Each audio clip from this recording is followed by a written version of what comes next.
Bienvenue dans mon podcast La lumière est au bout du couloir. C'est un espace pour celles et ceux qui traversent des zones de doute, de confusion, de rupture, d'éveil spirituel, d'évolution de conscience. Et qui sentent au fond d'eux que quelque chose cherche à se rappeler de qui ils sont. Je suis Marine Plantier, médium, canal, enseignante karmique, coach spirituel, éveilleuse de conscience. J'accompagne les êtres en transition profonde, ceux qui ne peuvent plus faire semblant, ceux dont l'ancienne vie ne tient plus, ceux dont le château s'est écroulé, et qui sentent l'appel d'une vérité beaucoup plus vaste. Dans ce podcast, je ne te donnerai pas des réponses toutes faites. Je t'inviterai à écouter autrement, à sentir, à te souvenir, à te rappeler qui tu es. Je parlerai de souveraineté, de conscience d'éveil, de schémas inconscients, de schémas répétitifs aussi, de blessures d'âme, de la matrice, du rôle du corps, des différentes émotions, et surtout de ce point intérieur où tout se réaligne. Ici, on ne cherche pas à devenir quelqu'un de mieux. On se rappelle de qui l'on est. Ce podcast s'adresse à celles et ceux qui sont déjà dans le couloir et qui cherchent la lumière, qui ne voient pas encore clairement la lumière à l'intérieur d'eux, mais qui savent qu'ils ne peuvent plus revenir en arrière, qu'ils ont un autre chemin à faire, le leur. Si tu es là, ce n'est pas un hasard, la lumière n'est pas à l'extérieur, elle est en toi. Je te souhaite vraiment la bienvenue dans mon podcast. Bienvenue dans la lumière est au bout du couloir. Aujourd'hui, j'ai envie de parler de souveraineté. Et commencer par, il y a un moment où sur le chemin, en fait, tu comprends que ce que tu vivais n'était pas ta vie, mais une survie que tu avais organisée. Parce que tu avais peur de faire face à ce qu'il y avait à l'intérieur de toi. Un moment où tu réalises que tu n'as pas seulement appris à t'adapter, mais surtout à t'oublier. Je ne parle pas ici de développement personnel, je parle de souveraineté, la vraie. La souveraineté que nous avons tous reçue à la naissance, avant même la naissance, j'ai envie de dire, et que nous avons presque tous perdu très tôt, dès le départ ici, dans cette incarnation.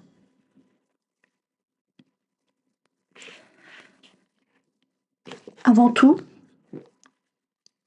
pour faire un lien avec mon propre parcours personnel, moi, je me suis beaucoup construit une grosse carapace avec beaucoup de croyances, beaucoup de conditionnements. Et j'ai mis quasiment 15 ans à tout défaire, à tout déconstruire, à enlever les couches de ce que je croyais être, du personnage que je croyais être, pour enfin à 50 ans me rappeler de qui je suis vraiment. Et d'oser cette lumière, cette souveraineté. Je me suis rendu compte aussi avec le recul que j'ai longtemps créé à partir de la peur, de l'espace du manque, de la culpabilité, de la survie. Comme beaucoup, hein, évidemment. J'ai appris à me conformer, à me contenir, à me couper de mes émotions, de qui j'étais. Surtout pas me relier à ce que j'étais. Et puis un jour, je dirais pas un jour, mais au fur et à mesure, en fait, à partir du moment où je suis devenue mère en 2012, le portrait parfait que j'avais en tête a commencé à se fissurer petit à petit, à s'ouvrir. Ce jour-là, je n'ai pas guéri, mais une part de moi s'est rappelée de la vérité, de qui j'étais vraiment. Et cette part-là de moi, que je peux appeler âme, voulait que je fasse ce chemin de reconnexion à moi-même.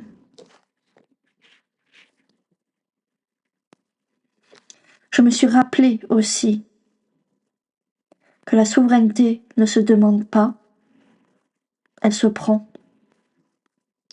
Dans cet épisode, je vais te parler de ce que personne ne t'explique vraiment, comment nous sommes dépossédés de notre souveraineté dès le début, comment elle se loge dans le corps, dans l'histoire, dans la mémoire de l'âme, et surtout, comment on fait pour la réactiver.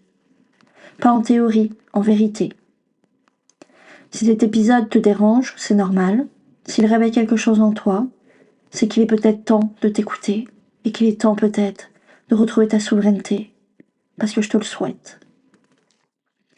La souveraineté pour moi, c'est créer depuis l'espace de l'être et non depuis l'espace de la peur et du personnage qu'on croit être. Le cœur de cet épisode d'aujourd'hui sur la souveraineté, c'est créer sa vie depuis cet espace intérieur plutôt que depuis la peur, le manque ou la survie. Il y a un vrai travail de conscience à faire là. C'est-à-dire qu'au quotidien, quand tu étais habitué à agir à partir du manque, de la survie, de la peur, c'est de changer intérieurement ta façon de faire et de te repositionner à chaque fois qu'il y a la peur, la manque ou la survie, de te dire non, ça c'est pas aligné, je me repositionne sur la souveraineté, sur ma lumière, sur ma puissance. Ce qu'on oublie beaucoup, c'est qu'on est tous souverains. Nous sommes tous saints, nous sommes tous porteurs de lumière. De notre lumière, de la lumière du monde, de l'amour. Mais on l'a oublié. Dès la naissance, pour moi, il y a vraiment quelque chose qui se passe au niveau de la naissance. Pour beaucoup, la souveraineté, elle est déjà fracturée à ce niveau-là. Quand on est une femme, qu'on est contrainte d'accoucher d'une certaine manière, qu'on n'est pas respecté dans notre puissance, on n'est pas respecté dans notre souveraineté, quand le rythme naturel est interrompu, qu'on nous impose une manière de faire, quand le pouvoir de donner la vie est retiré à la mère, quelque chose se joue déjà à ce niveau-là, au niveau subtil. C'est-à-dire que la mère, là déjà, n'incarne pas sa souveraineté, son pouvoir de femme. Comment voulez-vous que l'enfant qui accouche de vous incarne cette puissance, cette souveraineté? Il ne peut pas. Ça veut dire qu'il arrive déjà d'un espace de manque, d'un espace de peur et d'un espace de survie quand il arrive dans la matière. Il y a aussi le côté où souvent un accouchement est assez violent, que ce soit pour le bébé même pour la mère, parce que c'est comme un accouchement. Mais lorsque tu n'as pas fait le travail de cet accouchement, le travail de qui tu vas devenir, toi en tant que femme, devenir mère, qu'est-ce que ça veut dire devenir mère? Qu'est-ce qu'on attend de la mère? Quelle est ta vision de la mère à toi? Tu as grandi avec quel modèle en tête? Comment était ta propre mère? Souveraine? Reine? Dans sa puissance? Ou alors est-ce qu'elle était déjà en mode survie, en mode petitesse, en mode culpabilité, en mode souffrance? Rien que là déjà, le bébé est marqué pour son début de vie. L'enfant enregistre une information fondamentale qui est: la vie se fait sans moi, pour moi, à ma place. Ce n'est ni un jugement, ni une accusation. Ce que j'essaye de montrer là, c'est qu'on ne vit pas assez en conscience avec soi. Et qu'on se laisse, entre guillemets, moi la première, manipuler. On nous renvoie à nos peurs, on nous renvoie à notre faiblesse. Tandis que si on se repositionnait en tant que leader, en tant que, je dirais, souveraine, ce genre de choses n'arriverait pas. C'est comme si la femme avait été dépossédée de son pouvoir. Et ça depuis très longtemps. Rien que le fait qu'il y ait des hommes qui accouchent, des femmes, qu'est-ce qu'ils y connaissent à ce que tu vis intérieurement? Rien. Mais là, ce qui est important de comprendre, c'est que c'est un constat énergétique et conscientiel. Et cette empreinte peut accompagner l'être toute sa vie. Dès le départ. Difficulté à prendre sa place, difficulté à oser être soi, à faire confiance à l'élan intérieur qui vient à l'intérieur de nous, à se sentir légitime à choisir, surtout dans le cas de césarienne programmée. J'ai fait cette erreur moi-même, de ne pas m'être fait confiance, de ne pas avoir été souveraine. J'aurais aimé entendre ce genre de choses à cette époque-là. Pourtant, la souveraineté, elle est en nous, elle n'a jamais disparu. Elle est simplement vraiment très très très bien enfouie à l'intérieur de nous, recouverte de couches.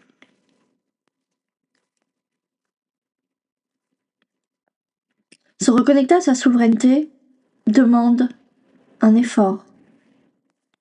Pas un effort de contrôle, un effort de rappel à qui je suis. C'est aller ressentir à l'intérieur de soi cette souveraineté, cette force qu'on a. Parce qu'elle est là, chez toutes les femmes. Nous ne sommes pas des petites choses. Et pourtant, c'est dans cette cour-là qu'on joue la plupart du temps. On ne s'autorise pas à être plus grande, plus talentueuse, plus souveraine, plus femme, plus reine.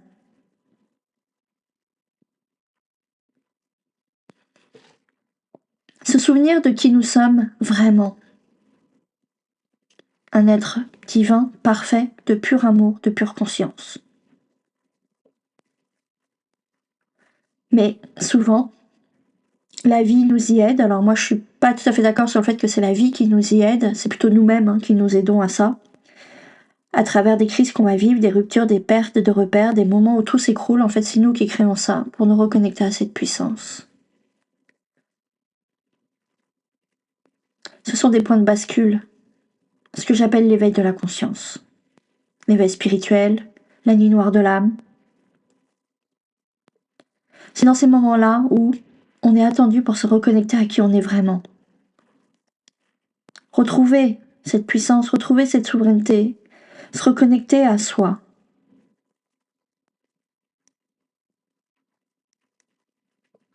Et c'est souvent dans ces moments-là où on commence vraiment à se réveiller de son rêve.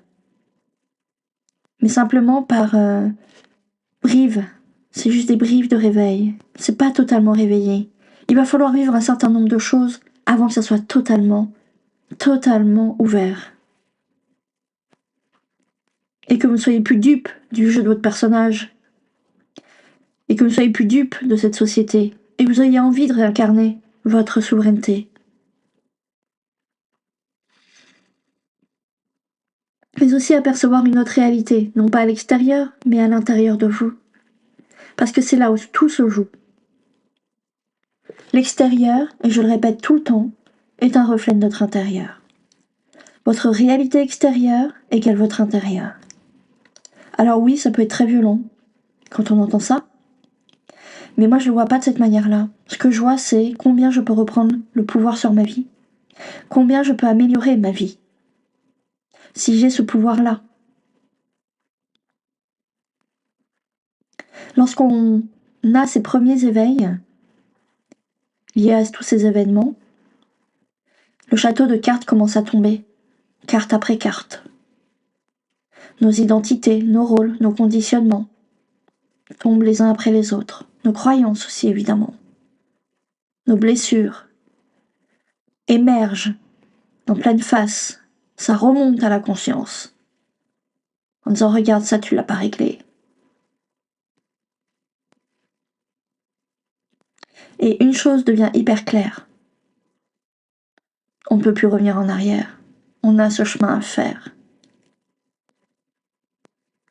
Sinon, on reste dans cette petitesse, dans cette souffrance, dans ce personnage. Et on ne connaît pas la joie. On ne connaît pas l'amour véritable. On ne se connaît pas. Alors comment faire des choix quand on ne se connaît pas?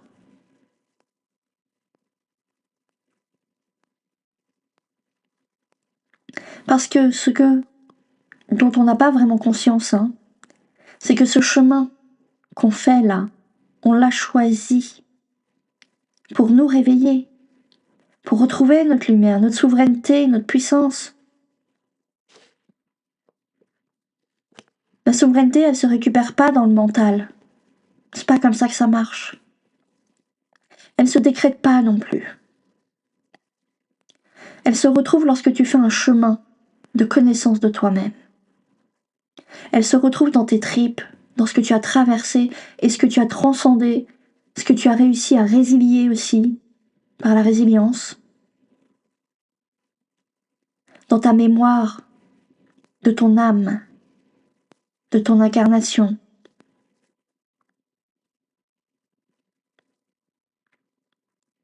Ça doit être un choix conscient de vouloir incarner sa souveraineté, de vouloir incarner sa grandeur, son côté magnifique, sa sainteté. C'est un choix qu'on fait conscient. C'est une décision intérieure qu'on prend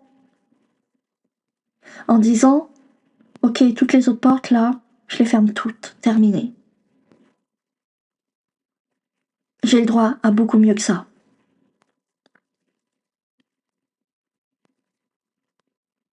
Et la décision intérieure qu'on prend souvent, c'est celle d'incarner sa souveraineté et non plus de déléguer ou de donner à l'autre son pouvoir. Et moi, quand je dis continuer à la déléguer et de donner son pouvoir à l'extérieur, ce qui se joue là, qui est assez intéressant, c'est que au lieu de donner ton pouvoir à l'extérieur, tu te connectes à la source, tu te connectes à l'univers, vous l'appelez comme vous voulez, Dieu. Et c'est là où le pouvoir se fait, parce que tu as la guidance, tu as de la clarté au niveau de l'esprit, tu es capable d'aller chercher à l'intérieur de toi et avec le monde subtil et qui est là-haut, pour que ta vie soit alignée avec toi. De prendre les bonnes décisions à partir du bon espace à l'intérieur de toi.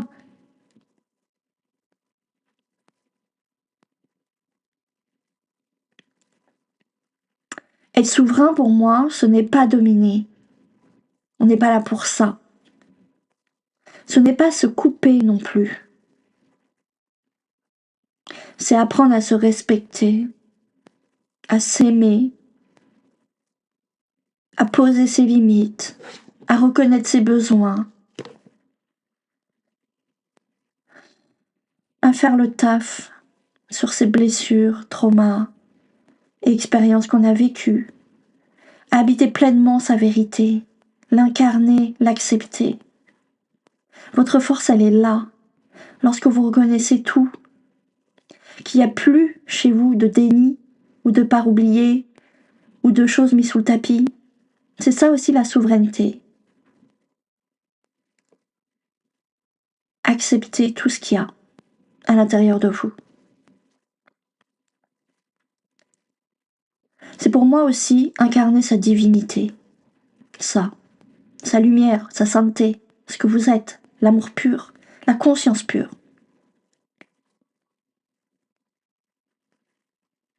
Être souverain, souveraine, c'est comprendre le jeu de la matrice, c'est comprendre le jeu de l'ego.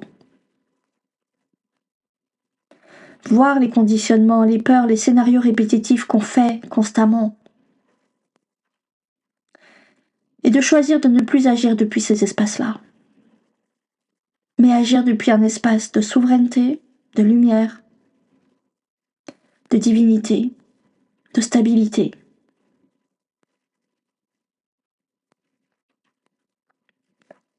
C'est vraiment agir depuis un espace intérieur stable, qui est aussi silencieux, vaste, illimité, qui s'appelle la souveraineté ou la divinité. Ça peut prendre du temps pour que cet espace s'active à l'intérieur de soi. Parce qu'il y a un gros travail à faire de passer de victime déjà à responsable, adulte. Tant que ça, c'est pas intégré, on peut pas intégrer sa souveraineté, on peut pas la vivre. Et ensuite, lorsque cet espace est activé à l'intérieur de nous, ça se relâche à l'intérieur. Parce que ça y est, c'est ancré là. Et parce que tu sais que tu n'es plus séparé de la source. Tu sais que tu es la source. Tu sais que tu es une prolongation du divin, de l'amour.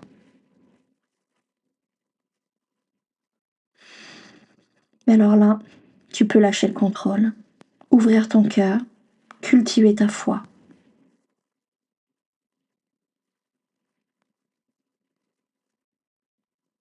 Et ta force, elle réside là, ta souveraineté, elle réside là.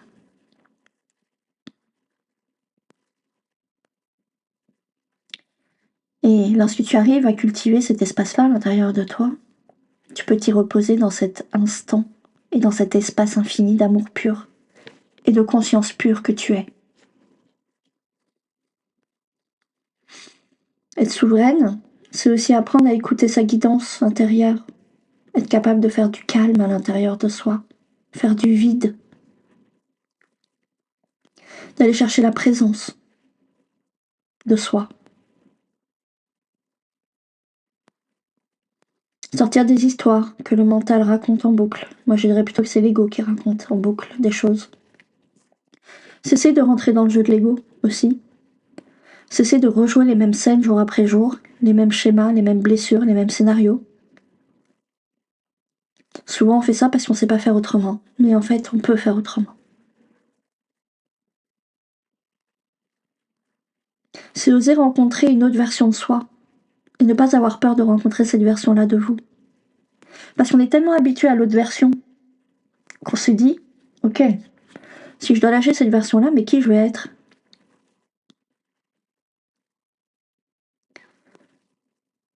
Donc, pas celle qui est façonnée par le passé. Celle-là, elle doit disparaître. Mais celle qui attend depuis toujours à l'intérieur de vous d'être là, d'être incarnée dans cette matière. Fermez les portes de l'ancien. Fermez les portes du passé. Les unes après les autres, fermez-les. Et imaginez, quand elles sont toutes fermées, que vous avez un long couloir devant vous, avec plein de nouvelles portes. Lesquelles choisissez-vous?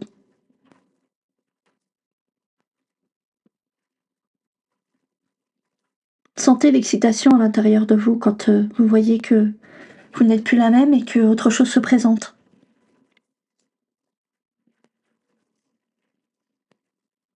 Apprenez à dire non quand c'est pas juste pour vous. Dire oui à votre intuition, à votre cœur, à votre âme. Écoutez-vous enfin. C'est ça aussi la souveraineté. Et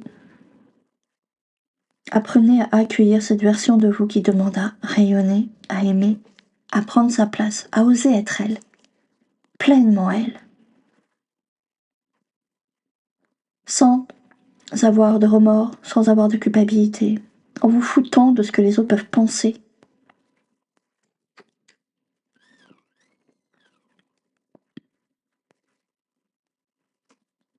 C'est ça la souveraineté. Et une fois qu'elle est reconnue, elle ne s'oublie plus.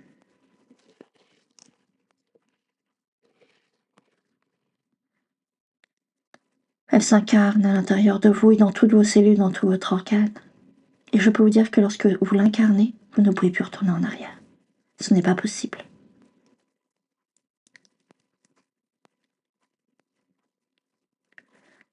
La souveraineté n'est pas un concept spirituel de plus. C'est un point de non-retour. C'est je sais enfin qui je suis. Tu te souviens, tu te rappelles. Tu ne peux plus faire semblant. Tu ne peux plus te trahir sans le savoir. Tu ne peux plus créer depuis la peur en pensant que c'est normal. Être souveraine, ce n'est pas ne plus avoir peur. C'est ne plus laisser la peur décider à ma place.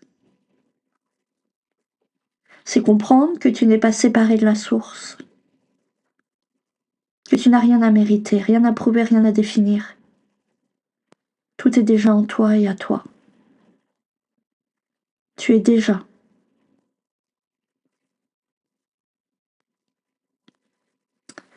Et à partir de cet espace, quelque chose change profondément à l'intérieur de toi. Car naturellement, en étant souveraine, certaines personnes vont sortir de ton scénario, d'autres vont rentrer, ton énergie va se changer et tu n'auras plus la même réalité. Parce que naturellement, tu auras posé tes limites, tu sauras dire non sans culpabilité, tu seras à l'écoute de ton corps, tu vas honorer ton intuition et surtout, tu vas choisir à partir de l'espace du cœur et plus de la survie. La souveraineté ne se vit pas dans la tête, elle se vit dans tes tripes, dans ton cœur, dans ta présence.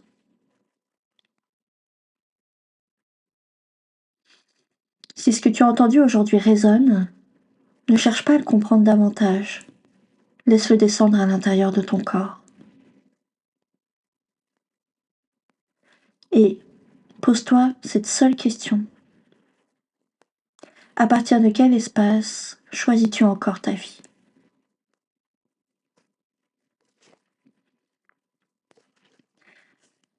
Et quand tu es prête à créer depuis ta souveraineté, la vie ne te résiste plus, elle répond. Plus tu t'aimes, plus elle t'aime, la vie. J'espère que cet épisode vous a plu. Moi, il m'a fait beaucoup de plaisir à le faire. N'hésitez pas à revenir vers moi si vous avez des questions ou si vous avez envie d'en parler de cette thématique. Et je vous souhaite un très bon week-end et je vous dis à vendredi prochain. À bientôt. Au revoir. Bonjour, aujourd'hui j'avais envie de parler de médiumnité et de ma médiumité. Comment j'ai découvert ma médiumité et ce que personne ne dit vraiment concernant la médiumité et que j'ai pu constater. Ce que je comprends, c'est qu'il y a des chemins qu'on ne choisit pas vraiment quand on vient s'incarner ici. Ils s'imposent à nous, doucement, puis de plus en plus clairement, jusqu'à ce qu'on ne puisse plus faire semblant et qu'on accepte, qu'on est vraiment dans l'accueil.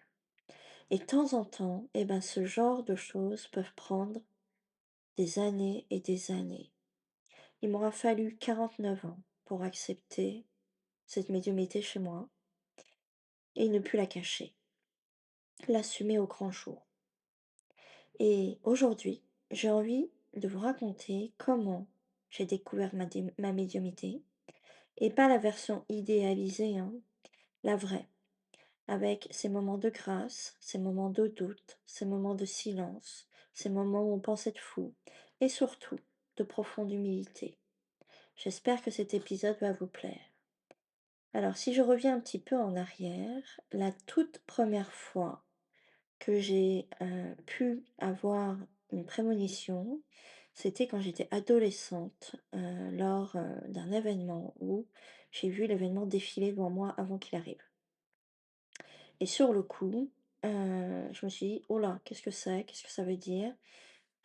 Et en fin de compte, je l'ai mis de côté, comme si, ça n'avait pas eu lieu, en fait.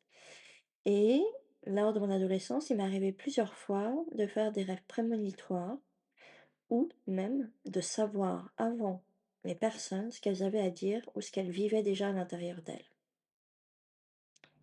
Ça, c'était vraiment plutôt des ressentis que j'avais à l'intérieur de moi.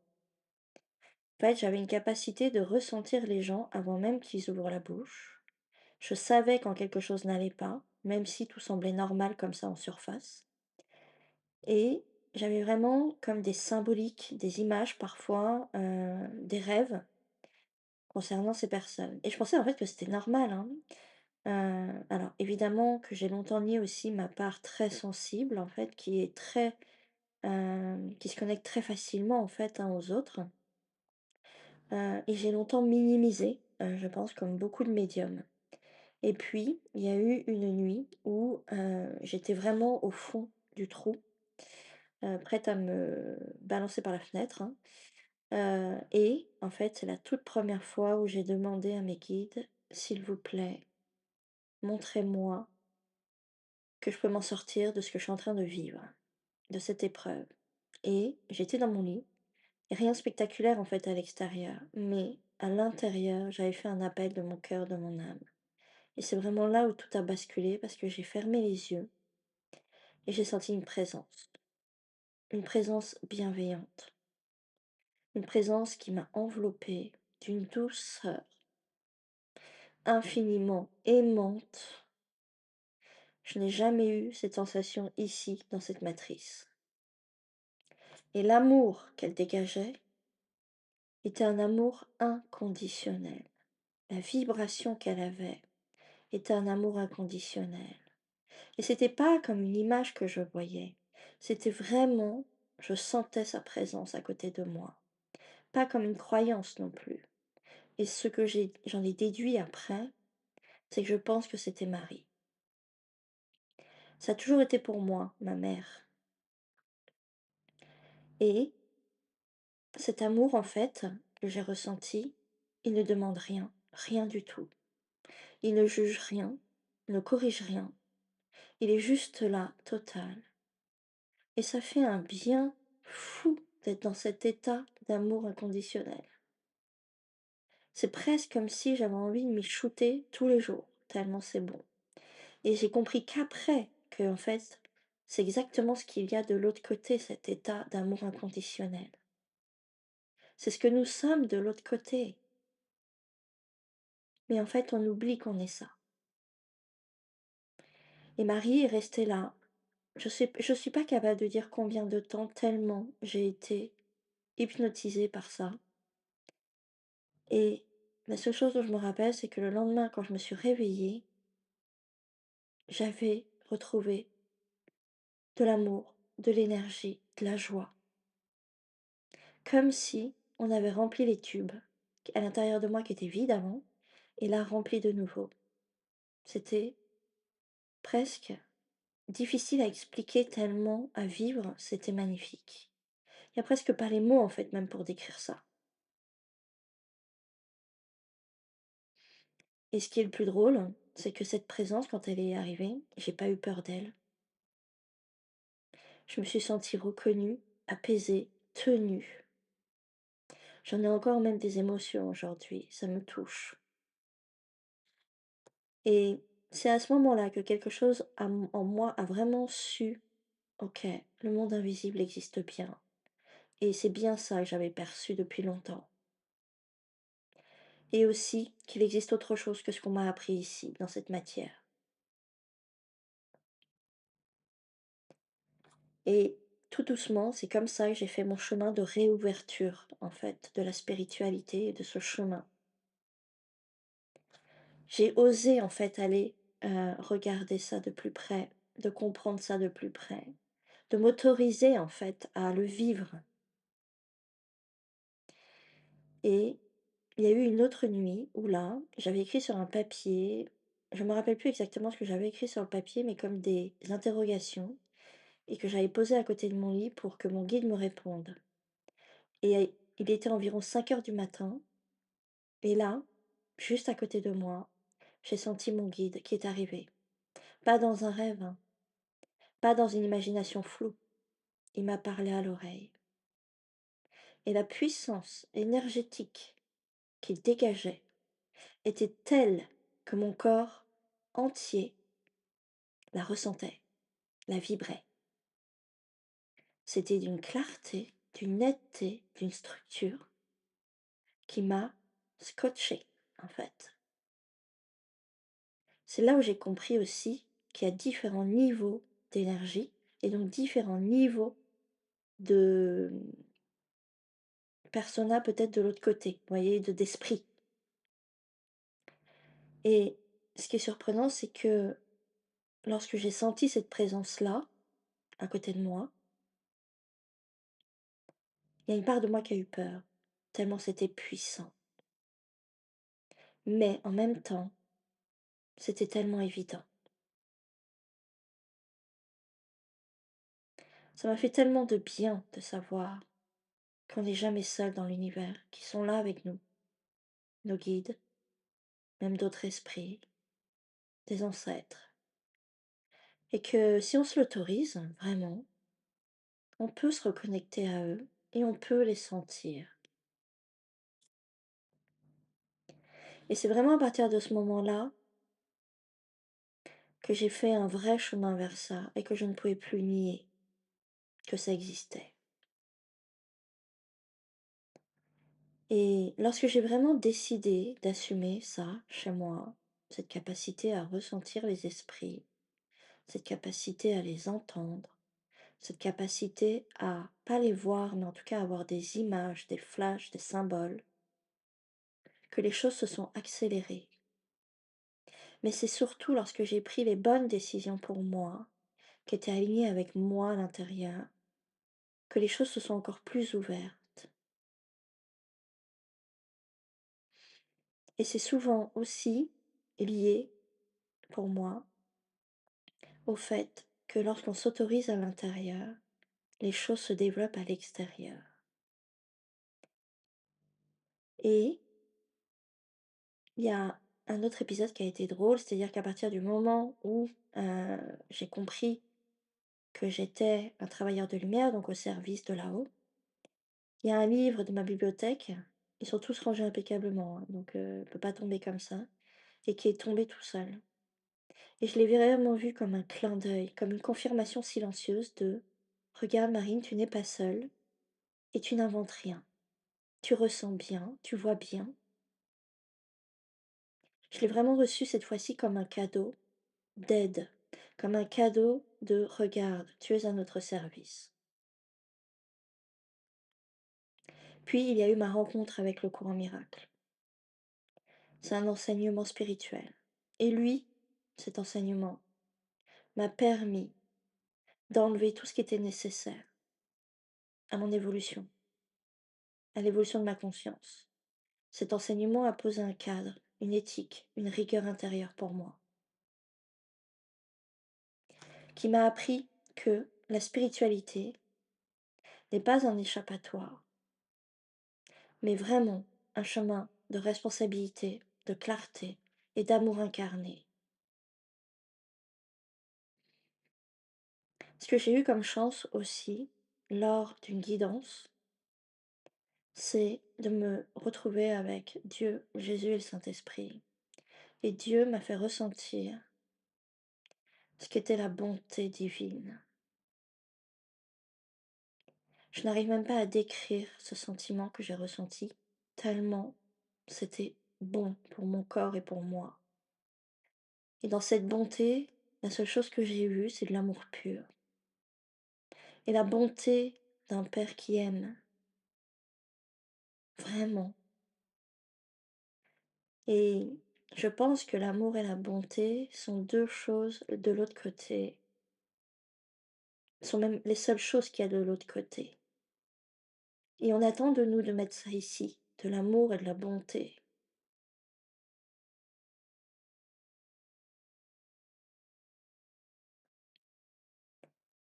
Et moi, ça m'a particulièrement touchée de ressentir ce qu'il y a de l'autre côté. Il m'a fait un bien fou, en fait. M'a permis, en fait, de retrouver de la foi, retrouver de la confiance en moi et surtout de la présence à plus haut. Et c'est pas parce qu'on est médium qu'on est vu comme perché. Moi, je sais que tous les jours, j'essaye de rayonner l'amour, rayonner la bonté, la transmettre à travers mes accompagnements, à travers mes guidances. Et je sais que ça fait partie de mon rôle. Ce que j'ai compris aussi avec le temps, c'est que la médiumité n'est pas un don réservé aux élus, comme ça peut être pensé. Pour moi, c'est une capacité humaine, une capacité psychique. Tout le monde peut la développer. Mais ce que je constate, c'est que tout le monde n'est pas prêt à le faire. Et surtout, tout le monde n'a pas envie de le faire. Et ça, en fait, il faut le respecter. Je pense que les médiums actuels qui existent sont des médiums avec des niveaux de conscience élevés, qui ont déjà fait des vies ici, qui ont déjà compris un certain nombre de choses, qui ont cheminé.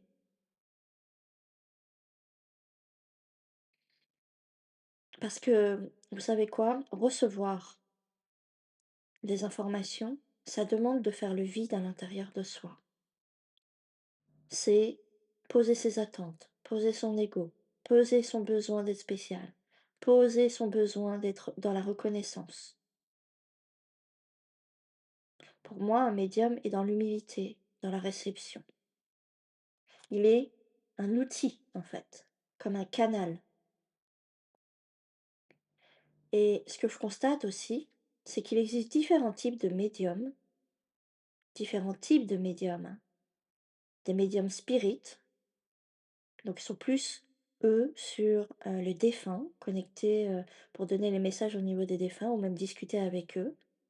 Et ce que je comprends aussi, c'est qu'il existe des médiums guérisseurs. Et je pense qu'il y a d'autres types de médiums, mais je ne les connais pas moi personnellement. Mais ces médiums guérisseurs, dont moi je fais partie, on est là pour venir soigner les personnes.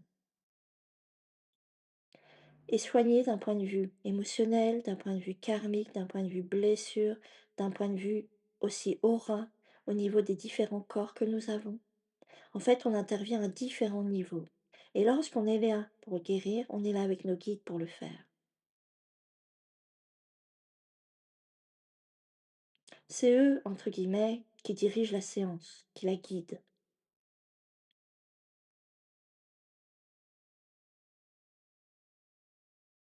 Ça m'est déjà arrivé aussi de ressentir des défunts lors de certaines consultations avec certains clients. Mais ce que j'ai constaté, c'est que je les ressens que quand c'est uniquement, quand c'est nécessaire en fait pour le client, qu'il a besoin d'entendre des messages. Et lorsque je perçois des défunts, je les vois pas comme je vous vois vous en tant qu'humain, mais on me présente une énergie. Et cette énergie a une identité. Comme chacun de nous, on a une identité avec notre énergie. Et à travers cette énergie, j'ai des informations qui peuvent arriver de comment il était physiquement, qu'est-ce qu'il aimait, quelle était sa personnalité, qu'est-ce qu'il a besoin de vous dire, peut-être éventuellement son prénom ou en tout cas une lettre. Mais ce que je comprends aussi, c'est que les médiums, c'est un métier qui s'affine au fur et à mesure des années. Et je pense qu'au fur et à mesure des années, on a des ouvertures encore plus grandes de conscience et donc d'information. Et c'est pour ça que peut-être certains le voient et d'autres les ressentent, parce que le niveau n'est pas le même. Ce que je constate aussi, c'est que je ne verrai jamais un défunt si c'est pour satisfaire ma curiosité ou simplement parce que moi j'ai envie. C'est pas ça, c'est pas moi qui décide par rapport à ça. Et une autre chose qui est vraiment hyper importante, c'est que quand on est médium, on n'est pas au service de son ego. On est au service de quelque chose de bien plus grand que nous. Être médium, ce n'est pas avoir des pouvoirs, pour moi. C'est apprendre à s'effacer à l'intérieur de soi, être dans la capacité de recevoir les messages, les images, les ressentis, les phrases, les symboles. Les guides ne sont pas des rigolos, du tout. Il existe une hiérarchie de l'autre côté, des codes, des façons de transmettre. Ils sont pas là pour jouer, entre guillemets. Ils ont un travail à faire avec nous. Ils sont pas, pour moi, à notre service. C'est nous qui sommes à leur service. Et ça change tout. La dynamique n'est pas la même. Il y a un autre point qui est important aussi pour moi, c'est je ne me vois pas comme quelqu'un qui sait. Je me vois comme un outil, un canal par lequel l'information va passer. Parfois de manière très fluide, parfois beaucoup plus embrouillée. Il suffit que je sois un peu fatiguée, que j'ai pas bien dormi, en tout cas que ma routine n'a pas été bonne. Et quand c'est embrouillé, ce n'est jamais un hasard. C'est souvent le signe qu'un nettoyage intérieur est nécessaire, ou alors je n'ai pas respecté le rythme que j'aurais dû respecter. Parce que être médium demande une hygiène intérieure pour moi. Faut être capable d'avoir de la clarté émotionnelle, donc en fait se détacher de ses propres émotions. Avoir une rigueur mentale, c'est-à-dire ne pas être envahi par les pensées. Être capable de faire du vide à l'intérieur de nous et au niveau de notre esprit. Pour moi, il est important aussi d'avoir un ancrage physique, de faire de la méditation, le matin ou le soir en tout cas, de se reposer aussi, parce que ça demande de l'énergie de faire cet exercice-là. Il faut du silence, parce qu'il n'y a que à travers le silence qu'on a des informations. et une solitude aussi, car on ne peut pas connecter avec les énergies de tout le monde. Ça nous épuise. Pour moi, c'est un métier qui est assez exigeant, même si de l'extérieur on croit que ça tombe tout seul comme ça. Ben non, c'est pas comme ça que ça fonctionne. Et non, tout ne se passe pas par des cartes non plus. Certains médiums en ont besoin, donc ils ont des cartes, des pendules ou autres outils, et d'autres non. Et quand l'information doit arriver, elle arrive simplement, clairement, sans forcer au niveau de l'esprit. Si elle n'arrive pas, c'est qu'il n'y a rien. Dans les deux cas, en fait, c'est juste. Ce que je sais aujourd'hui, c'est que la médiumité n'est pas là pour impressionner du tout. Elle est là pour aider à éclairer, soutenir, rappeler l'essentiel de ce que nous sommes et pourquoi on est venu ici. Et surtout, pour aider chacun, en tout cas moi c'est comme ça que je le perçois, à redevenir souverain de sa propre vie. Parce qu'au fond, le vrai chemin spirituel ne consiste pas à dépendre d'un médium, pour moi, mais à se rappeler sa propre lumière.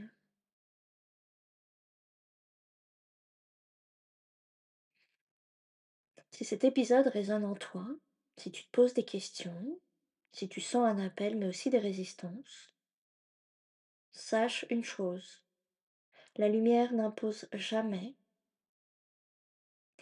l'amour n'impose jamais. Ils attendent que tu sois prêt à l'accueillir à l'intérieur de toi. Si cet épisode t'a plu, n'hésite pas à liker ou à le partager avec d'autres personnes. Je t'invite aussi, si tu as envie, de venir en échanger avec moi et à t'abonner à mon compte. Je te dis à très bientôt, vendredi prochain, pour un nouvel épisode et j'espère que celui-ci t'a donné des réponses et t'a paru riche et intéressant. À très bientôt, au revoir.